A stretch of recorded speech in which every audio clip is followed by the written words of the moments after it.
अस्सलाम वालेकुम दोस्तों, अॼु हाज़िर आहियूं नए टॉपिक सां। काफ़ी देर खां पोइ जेको आहे सो ये वीडियो ठाहिण वञूं पिया, छाकाणि त SST जो जेको सिलेबस हुयो हिन दफ़े आहे त अनप्रेडिक्टेबल।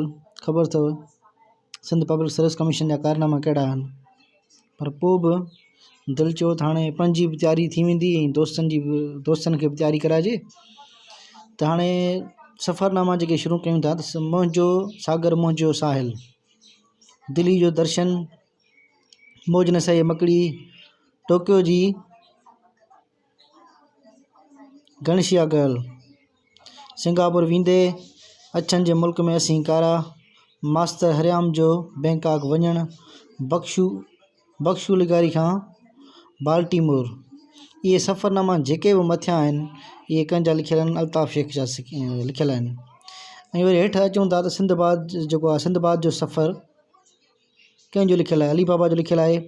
सिंधी बलूचिस्तान जो सैर सफ़र कंहिंजो लिखियल आहे, हेनरी पाटेंजर, हिन खे पासेंजर बि चवंदा आहिनि शायदि। सैर रेगिस्तान मोहम्मद रुसाणी जो लिखियल आहे। सिंध जो सफ़र कंहिंजो लिखियल आहे, कादिर बख्श निज़ामानी जो लिखियल आहे। गलियूर जो सैर ऐं सफ़र शम्सुल उलमा मिर्ज़ा कलीज बेग खे कॾहिं इहो शम्सुल उलमा जे नाले सां सॾियो वेंदो आहे। गलियूर जो सैर ऐं सफ़र इहो कंहिंजो लिखियल आहे, शम्सुल उलमा मिर्ज़ा कलीज बेग। त इहे हुया अॼु जो टॉपिक, जेके सफ़रनामा जेके इम्पॉर्टेंट हुया। कोशिशि कंदासीं त वरी बि ॿिया कुझु इहे सफ़रनामा जेके आहिनि कंहिं सुठी वेबसाइट तां खणी तव्हां सां शेयर कजनि, जीअं तव्हांजी प्रिपरेशन थी सघे।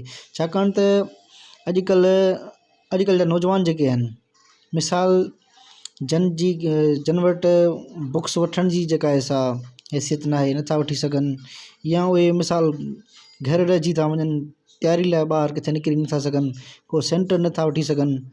त इहो लाज़मी आहे त उन्हनि दोस्तनि जे लाइ अहिड़ी का छाहे जो हे मतिलबु हिकिड़ो माण्हू पंहिंजी नॉलेज में बि इज़ाफ़ो ईंदो, ऐं को दोस्त पढ़ी करे मिसाल को कामयाबी माणे थो त उन जे लाइ बि तमामु हिकिड़ी सदका जारिया थी वेंदो हिकिड़े क़िस्म जो। हिन मां इहा असांखे का लालच न आहे त मां जेका वीडियो रखंदुसि मां लखें कमाईंदुसि, पर मेन मक़सदु जेको आहे दोस्तनि खे नॉलेज मिलंदी। सो वरी बि ईंदासीं टॉपिक ते। त मुंहिंजो सागर मुंहिंजो साहिल इहे अल्ताफ़ शेख जो लिखियल आहे। ऐं ॿिया जेके बि मथां अचनि सा दिल्ली जो दर्शन आहे, मौज नसाई मकड़ी, टोक्यो जी गणशिया गर्ल, सिंगापुर वींदे, अछनि जे मुल्क में असीं कारा, मास्तर हरियाम जो बैंकॉक वञणु, बख्शू लिगारी खां बाल्टीमोर, इहे अल्ताफ़ शेख जा लिखियल आहिनि। ऐं सिंधबाद जो जेको सफ़र आहे अली बाबा जो लिखियल आहे। सिंधी बलूचिस्तान जो सैर सफ़र हेनरी पाटेंजर, सैर रेगिस्तान कंहिंजो लिखियल आहे, मोहम्मद इस्माइल रुसाणी।